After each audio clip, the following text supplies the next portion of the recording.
श्रीराम जय राम जय जय राम. श्री सद्गुरु ब्रह्मचैतन्य गोंदवलेकर महाराजांचे प्रवचन. 3 जून. परमार्थ कसा साधेल. ज्याच्यापासून माया उत्पन्न झाली त्याला शरण जावे. त्याला शरण जाण्याच्या आड काय येते ते पाहावे. करते पण टाका म्हणजे शरण जाता येते.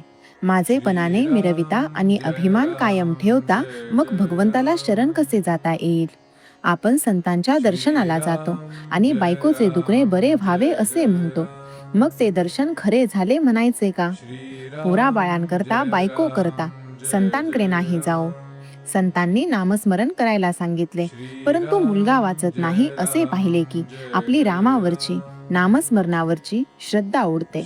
म्हणजे मी विषयाकरिता नाम घेतो असेच झाले.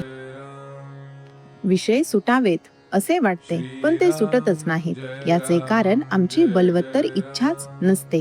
संन्यास घ्यायला निघाला तर बायको पोर घेऊन आडवी येते. तिला दूर सारून निघाला पण पुढे मोहात पडून परस्त्री करण्याची वेळ येते. माणूस व्यसनाकरिता हे सर्व करतो, परंतु परमार्थाकरिता विषय आणि मोह दूर करून साधन कर म्हटले तर निरनिराळ्या सबबी आपल्या डोळ्यासमोर उभ्या राहतात.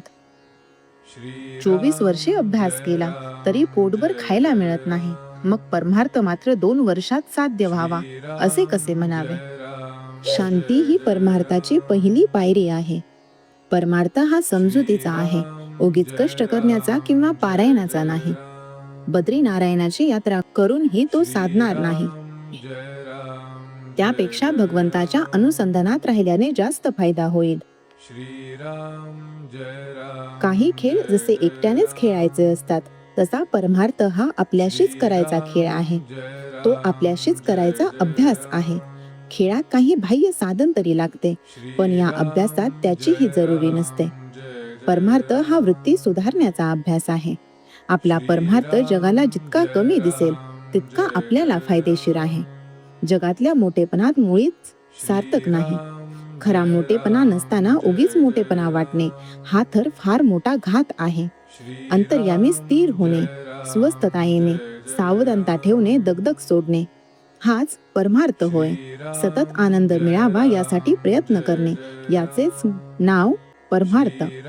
जग काय म्हणेल म्हणून वागणे याचे नाव व्यवहार आणि भगवंत काय म्हणेल म्हणून वागणे हाच परमार्थ. कर्तव्यात भगवंताचे स्मरण हेच परमार्थाचे सार. श्रीराम जय राम जय जय राम.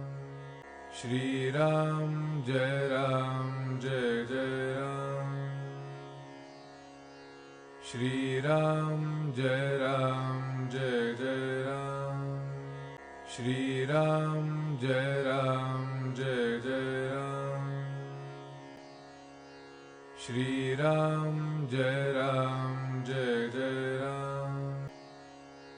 श्रीराम जय राम जय जय राम. श्रीराम जय राम जय जय राम.